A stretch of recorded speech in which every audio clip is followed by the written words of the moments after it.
ഞായറാഴ്ചയായിട്ട് വെറുതെ ഇരുന്നപ്പോഴാണ് നമ്മുടെ യൂണിക്കോണിൻ്റെ കാർബറേറ്റർ ഒന്ന് ക്ലീൻ ചെയ്തതെന്ന് ആലോചിച്ചു. അതുകൊണ്ട് നേരെ പോയിട്ടൊരു കാർബറേറ്റർ ക്ലീനർ മേടിച്ചു വെച്ചു. ഇത് റോയൽ എൻഫീൽഡിൻ്റെ ഒറിജിനൽ കാർബറേറ്റർ ക്ലീനറാണ്. ഇതിൻ്റെ വില വരുന്നത് വെറും 160 രൂപയുള്ളൂ. 160 രൂപ വെറും എന്ന് പറഞ്ഞത് കമ്പാരിറ്റീവ്ലി ചീപ്പ് എന്ന് തന്നെ പറയാം. ഇനി നമുക്ക് വണ്ടി അഴിക്കണം. അതിന് സീറ്റ് പൊക്കുക. സീറ്റ് പൊക്കിയിട്ട് ഫ്രണ്ടിൽ കാണുന്ന ഇവിടെ ഒരു പോയിൻ്റ് ഉണ്ട്, ഇവിടെ ഒരു പോയിൻ്റ് ഉണ്ട്, പിന്നെ താഴെ ഒരു സ്ക്രൂ ഉണ്ട്, സൈഡിലൊരു സ്ക്രൂ ഉണ്ട്. ഇത്ര മാറ്റുമ്പോൾ അത് ഊരി വരും.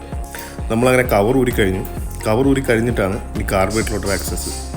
ഇപ്പോഴത്തെ കാർബറേറ്റർ ഇത് മേടിച്ചിട്ട് ഇതുവരെ ക്ലീൻ ചെയ്യാത്തൊരു വണ്ടിയാണ്. ഇതുവരെ കാർബറേറ്റർ ക്ലീൻ ചെയ്തിട്ടില്ല. അവസ്ഥ നമുക്ക് നോക്കാം. ദയനീയമാണ് കാർബറേറ്ററിനകന്ന് കണ്ട. മൊത്തത്തിൽ കരിയടിച്ച് ഒരു രക്ഷയില്ലായിരിക്കുവാണ്. എന്തായാലും ഇതൊന്ന് അഴിച്ച് ക്ലീൻ ചെയ്യാൻ നോക്കി തീരുമാനിച്ച് എന്തായാലും നന്നായെന്ന് എനിക്ക് അപ്പം തോന്നി. കാരണം അതുപോലെ കരിയാണ് കാർബറേറ്ററിനകത്ത് മൊത്തം. നിങ്ങൾ കണ്ടല്ലോ, മൊത്തത്തിൽ കരിയാണ്. സോ നമുക്കിനി പണിയിലോട്ട് വരാം.